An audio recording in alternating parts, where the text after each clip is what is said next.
지구가 수평이냐 둥구냐, 사실 그 문헌에 의하면 아리스토텔레스가 지구는 둥글다 그랬어요. 그걸 근거해서 갈릴레오가 지구는 둥글다 그랬어요.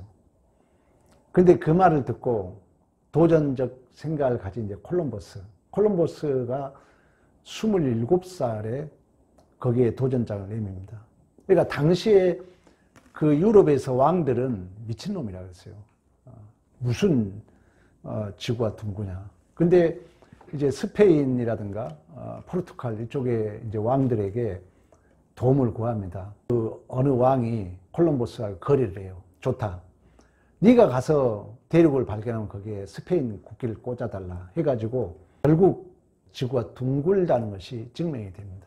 우리의 신앙생활은 이제 인식의 구조인데 우리 참 안 바뀌잖아요. 내면적 우리의 가치관이 그렇게 쉽게 바뀌지 않는 이유를 인간이 가지고 있는 이 기본, 물론 이제 심리학으로 말하면 페르소나 그림자라고 그래요. 쉽게 말하면. 융은 그렇게 얘기를 했어요. 페르소나라는 것은 이미 규범되어 있는 하나의 그 보편적인 규칙이죠. 그것에 이제 부정적인 하나의 생각을 그림자라고 그래요. 그러나 심리학의 본질은 그 자체가 나라는 거예요. 그러니까 내가 어쨌든 이 규범된 규칙, 페르소나를 가져오지만 이건 내 안에 나라는 거죠. 이런 걸로 이제 살아가면 편하다는 거지. 본질적 직관으로 보면 수평으로 보이는 거죠. 생각이 실제야 평지로 보는 거죠. 그리고 이제 둥글다는 걸 확인하려면 시간을 낭비해야 되고 돈을 낭비해서 가봐야 되잖아요. 우리의 신앙생활이, 그러니까 장자는 그런 얘기를 해요. 내가 기본적 생각을 가지고 살면 편하다는 거지. 그 편한 효율성 때문에 안 바꾼다는 사람들이 자기 생각을. 우리가 신앙생활은, 우리 엄밀한 신앙생활은 실패해도 가라 그러거든요. 물에 빠뜨려도 걸어봐라 그래요. 우리 신앙생활 속에서는. 근데 우리는 직관 능력으로 보면은 수평 뭐 편하잖아요. 또 여러분들이 정해진 규범대로 살고 내 생각대로 살면은 편해요. 그래서 그 편한 효율성 때문에 장자는 뭐라 하냐, 인간이 90%가 안 바꾸고 산다는 거예요. 자기 생각 그대로 가지고 사는 거예요. 어떻게 보면 내 생각에 신앙을 덧붙여서 내 기본적 가치관, 내 기본적 사고를 더 두텁게 하고 있지 않냐는 얘기예요. 내가 묻고자 하는 거예요. 신앙이 큰 틀에서는 교회 생활하지만 정말 내면적 그 생명의 근원 대신 그 육체와 영혼을 묶고 있는 마음이라 그러잖아요. 여기 마음에 성령을 부어줬다 그러거든요. 그러면 하나님 뜻대로 산다는 것은 이러한 내가 기본적으로 가지고 있는 내 관념, 내 신념, 내가 가지고 있는 이 가치관, 이것은 우리는 사실 타고날 때부터 아담이 물려준 가치관이잖아요. 내가 왕이고 내 스스로 살아가야 되고, 자연주의, 일상의 탈피와 허무주의, 쾌락주의에서 거기서 좀 더 고급한 게 뭐냐면 한번 내 뜻대로 한번 살아봐야지. 근데 이게 이제 토착화되다 보니까 내 생각대로 편해요. 내 생각대로 판단하고 내 생각대로 결정하고 편해요. 그리고 그 내 생각대로 직관 능력, 저 바다 평범하지 않냐? 평지되지 않느냐, 지구가. 이러한 그 편한 효율성 때문에 90% 인간은 바꾸지 않고 살아간다는 거예요. 자기 마음대로. 그래서 이제 장자는 뭐라면 너 자신에 대해서 장례를 치르고 와라. 얼마나 기독교하고 일맥상통하잖아요. 그러니까 신학을 공부하고 나면은 심리학, 철학, 인문학이 다 관통해요. 인문학에 제가 자주 얘기했던 낯설음에 대해서 얘기했잖아요. 낯선 삶이 우리는 싫거든요. 왜? 우리는 이미 실존주의, 자연주의를 거쳐서 실존주의 왔기 때문에 거기에 머물러 있다는 거예요. 그러나 우리 신앙인들은 실천하라 그러네요. 효율성을 넘어서는, 효율성은 있는 걸로 편안을 느끼지만 그 효율성을 넘어서는 낯선 그 말씀을 받아들이라는 거예요. 그러니까 여러분들이 꾸준히 단어 하나라도 공부를 해야 되는 거죠. 내가 더 내 인생이 풍성해지고 흐르는 삶을 살려면 고정되어 있으면 멈추면 썩는다 그랬어요. 동의보감은 죽는다 그랬어요. 그러면 흐르는 삶을 살려면은 내 존재를 가볍게 하려면 들어와야 나갈 거 아니에요. 그러면 우리가 돈도 마찬가지입니다. 지려고 하면 안 돼요. 나가야 되고, 지식도 마찬가지예요. 그게 내 인생이 풍성하다는 거죠. 그러면 내가 좀 효율성이 떨어지더라도, 왜 새로운 도전 효율성이 없잖아요. 낭비해야 되잖아요. 에너지가 소비돼야 되고 내가 손해봐야 되잖아요. 근데 우리는 이미 가지고 있는 걸로 살면 효율성 면에서는 편하다는 거예요. 그래서 90%가 자기를 안 바꾼다 그러거든요. 근데 우리 기독교는 매일이 새롭다 그러거든요.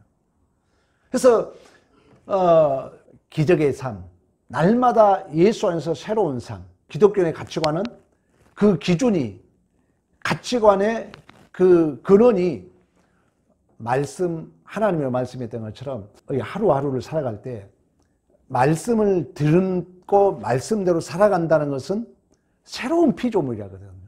보라 이전 것이 지나가서 새 것이 되었다고 그러거든요. 그러니까 새 것의 삶은 효율성은 떨어지는 거죠. 왜? 시간을 낭비해야 되고 돈을 낭비해야 되니까. 콜럼버스가 그 배를 두세 개 만들어가지고 가잖아요. 그 시간적, 공간적을 감당함으로 새로운 삶을 발견했던 것처럼. 우리의 인생도 마찬가지예요. 신앙적으로 여러분이 좀 적용을 하자면은. 그래서 우리의 삶이 이런 도전적인 삶. 내가 효율성이 떨어지고 손해인 것 같고 소비성이 있는 것 같지만 삶의 도전. 여전히 말씀대로 살아갔을 때만이 우리는 내 존재가 변하고 예수의 충만으로 채워져 감을 성경은 우리에게 말씀해 주고 있고, 오전이 바로 버가모 교회가 외형적으로는 승리한 것 같지만 내면에 있어서는 여전히 내가 가지고 있는 이미 효율성의 편함 속에서 그 사소한 문제 앞에 그냥 포기해버리는 그런 바로 지적이 버가모 교회의 지적이었다, 이렇게 볼 수가 있습니다. 오늘은 이제 그 삼위일체입니다. 이것도 마찬가지죠. 여러분들이 이제 효율성 면에서 그거 안 알아도 신앙생활에 불편함이 없어요. 삼위일체 몰라도 돼요. 그러나 내가 이미 가지고 있는 거에 만족해버리면 효율성 면은 편하죠. 그러나 나는 변하지 않는다는 거예요. 그런 의미에서 여러분들이 설교를 듣는 거나 신앙생활을 한 거나 낯선 삶에 대한 매력을 느끼고, 이건 인문학에서 좀 빌려오자면 또 거기에 대한 실패가 있더라도 가는 만큼 그 열매는 나에게 맺는다. 새로운 걸 받아들였을 때만이 나는 변할 수 있다. 이런 차원에서 본질은 하나인데 삼위가 계신다. 이 얘기는 반드시 전제가 있어요. 무한을 유한히 담아내는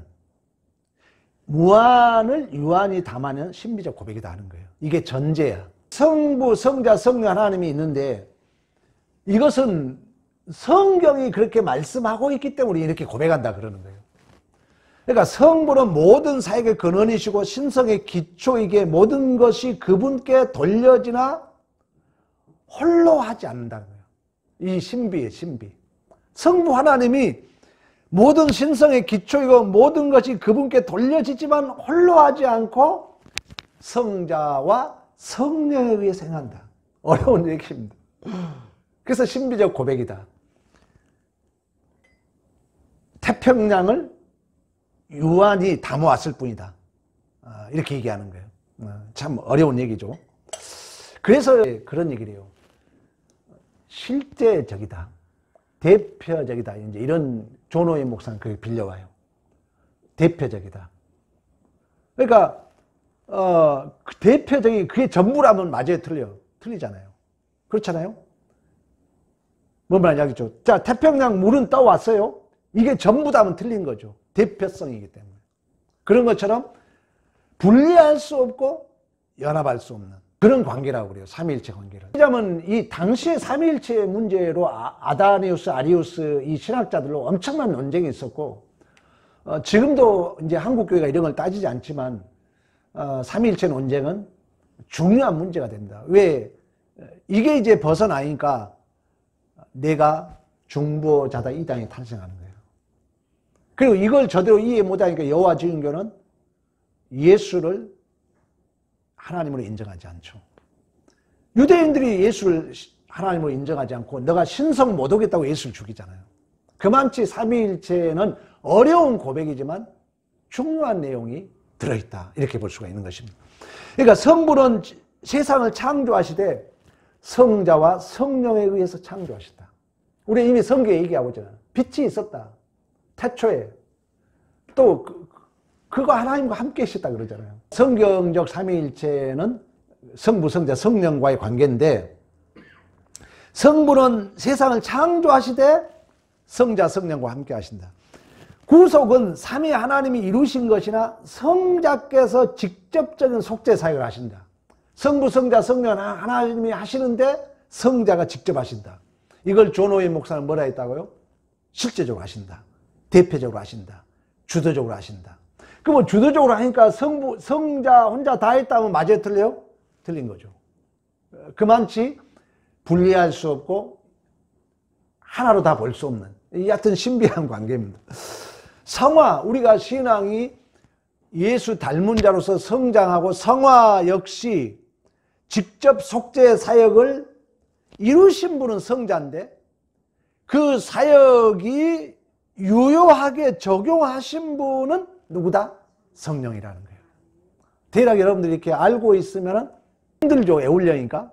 그러나 효율성에 만족하지, 편한 효율성에 만족하지 말고, 인생이 전부 그렇습니다. 이런 낯선 희생 헌신을 받아들일 때 내 인생은 풍성해진다는 거예요. 이 어떤 성경적 지식뿐만 아니라 모든 삶이 그래요. 그래서 나이 먹을수록 여러분들이 전화 한 번 더 하고요, 한 번 발 더 딛고요, 좋습니다. 나름대로 이렇게 느낌이 그래요. 또 실제 건강합니다.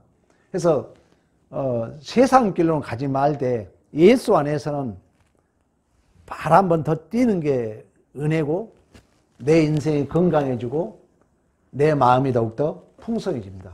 우리가 자꾸 이 나이가 먹으면 힘도 딸리고 돈도 딸리기 때문에 편안한 효율성이 나를 가둬버려요. 그러면 금방 몸이 세해집니다. 마이웨이를 봤더니 이만기가 나왔어요. 근데 이만기 때 상트리오, 이준희, 이봉걸. 나는 이봉걸 응원을 많이 했어요. 너무 안타까워가지고. 한 번 천하장사했더라고, 그 키 큰 이봉걸.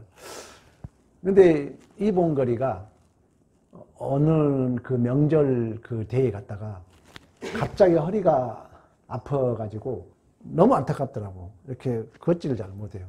참 인생 무산. 그러면서 이제 이만기가 그런 얘기를 해요. 형님,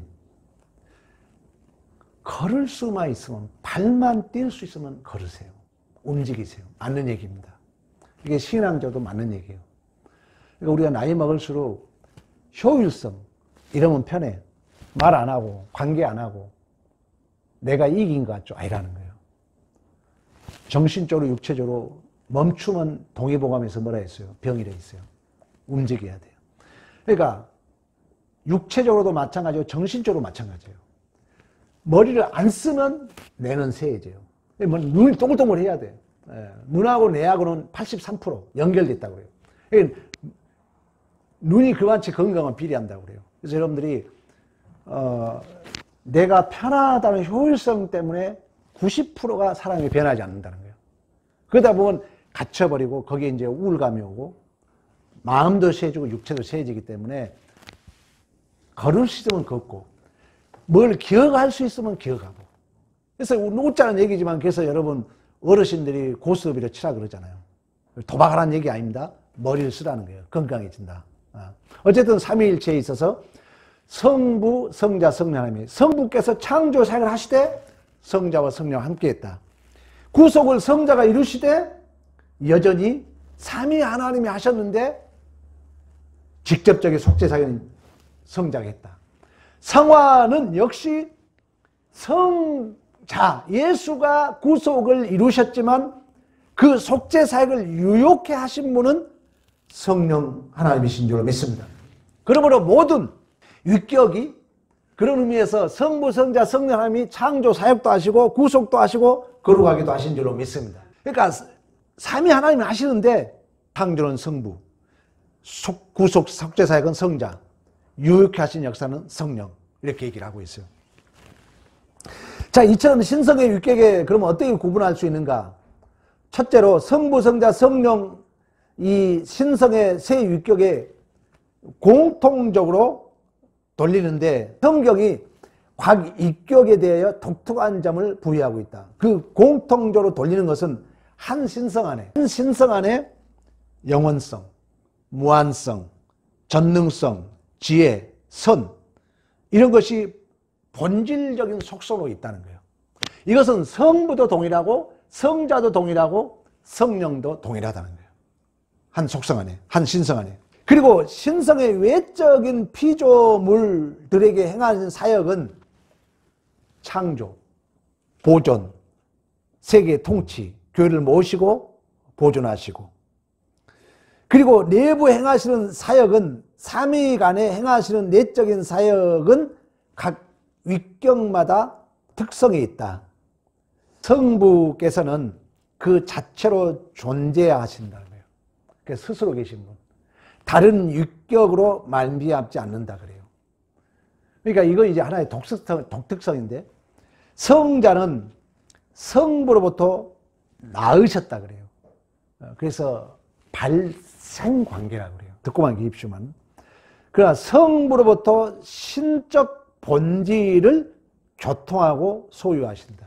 신적 본질은 성부로부터 교통하고 소유한다. 성령은 성부, 성자로부터 나오신다 그래요. 성자는 낳으신 관계. 날 생자를 써요. 성령은 성부와 성자로부터 나오는 관계. 날 출자를 써요. 그래서 발출이라 그래요. 발생, 발출 이렇게 나눕니다. 존오웨이 목사 우리 이번 주 금요일에 공부했잖아요. 유출 또는 시여 그래요. 시여 주신다 성령을. 그래서 그 요한복음에 보면은 예수께서 성부께서 성령을 우리에게 유출해 준다. 그걸 발출이라 그래요. 시여 이렇게 우리에게 부여해 준다.